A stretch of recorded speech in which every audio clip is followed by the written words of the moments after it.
Hey guys, I am Caleb with Farm Boy Tactical. Learning our basic knife stance may not be the most fun or the coolest thing to learn when it comes to knife fighting, but if we don't get this right, if we don't build this firm foundation, none of the rest of our knife fighting is going to work. However, one thing before we get started is I do want to give a disclaimer. All knives used in the making of this video are fake knives. They are trainer blades.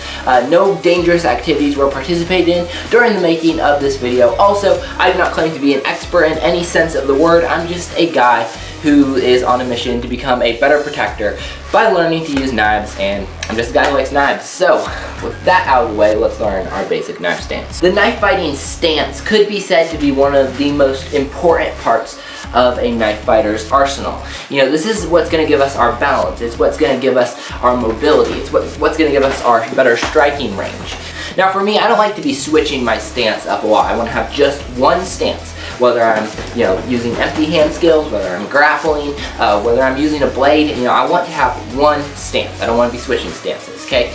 Now I want to point out before we get started that I am right-handed. If you're left-handed, you may want to reverse this, otherwise you may want to learn to fight with your right hand. Statistically speaking, 90% of the population is right-handed, which means the attack is going to come from your left, all right? Their right becomes your left when you're facing someone, right? So the attack is going to be coming from your left. So you want to have your left arm available for blocking and your right arm available for attacking. So that's why I really focus on using my right hand as my knife hand, my left hand as my blocking hand. So before we get too carried away, let's talk about the very base of our fighter stance, and that's the feet, of course. So basically, I want to have my feet in between my shoulders, so shoulders width apart. I want to have my right foot slightly back. That's going to give me better balance. It's going to make it harder to push me over. Okay, I'm going to have the heel of my back foot slightly raised up, so my right heel is going to be slightly raised up, so I'm standing on the ball of that back foot. That gives me better mobility. That makes me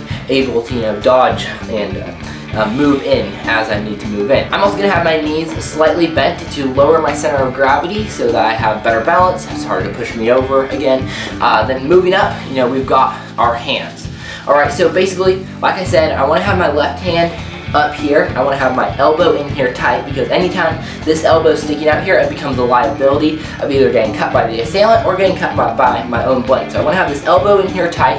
I want to have this hand up here. And the reason I want to have it up here as opposed to down here is that if someone comes in for a high stab, I'm never going to make it. I'm always going to be behind the line. They're either going to stab me every time. Whereas if somebody comes for a low stab, gravity is going to help me and I can come in much faster from above down than I can from down up. So I want to have my hand always up here close into my side, unless I'm actually actively, blocking or trapping or doing something like that. Okay, with my right hand, I want to have that.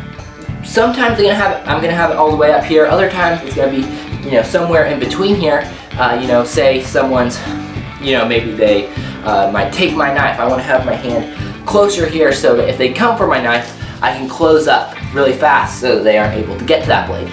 Okay. Also, if I feel like I need to use my blade, I want to have my hand closer to that blade as opposed to having it all the way up here. However, if I feel like I'm going to have to use empty hand skills, I would want to have both my hands up here because, I can, throw punches faster from here. I can grab faster from here. So basically, for a purely knife fighting stance, usually it's going to look something like this before, the fight starts.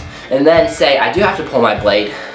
Now my stance is going to look something like this, because I want to have my knife a little bit lower, close into me, so that it's not easy to take that blade away from me.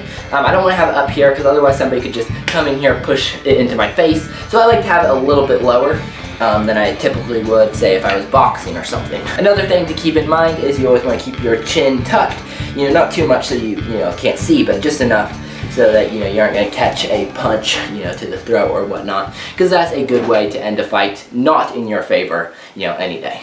So that's my basic stance, not a whole lot to it. One thing I want to talk about before moving on to the actual drill is there's a lot of knife fighting systems that want to have your right leg forward. Okay, so basically instead of having our right leg back, they want us to have our right leg forward, our left leg back. And the thinking behind this is that now I have longer range, okay? So look at this. When I have my left leg forward, I don't have as long range, whereas when I have my right leg forward, I have much longer range, which means basically I'm able to lead with my blade, okay?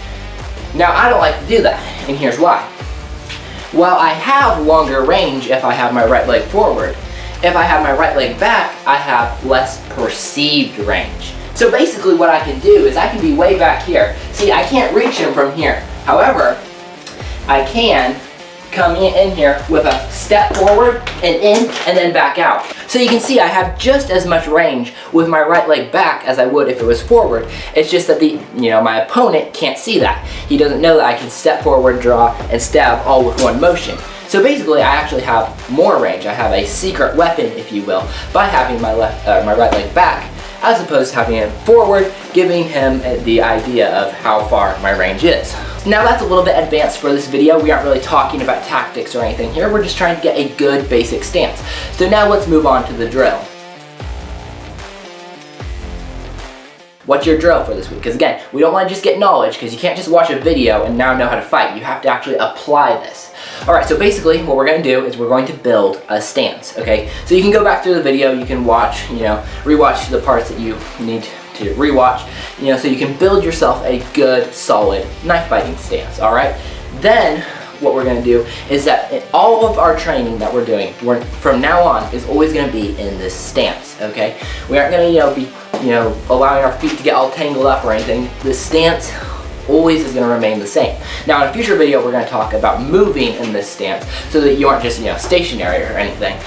But for now, what you need to do is you need to build a stance and you need to start training in that stance, okay? And then further, more than just training in that stance, I want you to start living in your knife stance. So basically what I mean by this is whenever you're just standing, especially out in public, I want you to have your right leg slightly back. You don't have to be standing on the ball of your foot, because that gets, really tiring really fast. But I want you to just be standing, in a really relaxed position. You have your right leg back, left leg forward. You keep your hands up, maybe like this, maybe like this or something like that. You always have your hands up so that if someone, were to throw a strike, then you can defend a lot faster. However, I don't want you to be uncomfortable, because again, you gotta live your life. You're not like some tactical commando, you're just a normal everyday Joe, right? So basically, just figure out how you can be as close to your fighter stance as possible while not being in a fighter stance, while still being comfortable enough that you're gonna do this every day. Because if you don't do this, every day, if you don't do this in easy times, you aren't gonna do it in a hard time when an actual fight is happening. And if you don't do it when a fight is happening, then all your training is gonna fall apart. So, without any further ado, like I said, I am Caleb with Farm Boy Tactical. This is not the last video in this series, and you do not know everything you need to know about knife fighting. So, you can hit that subscribe button, you'll get all the videos. We're going through all of this for free. I mean, why not? Why not do it? Alright, so without any further ado, we will see you next time.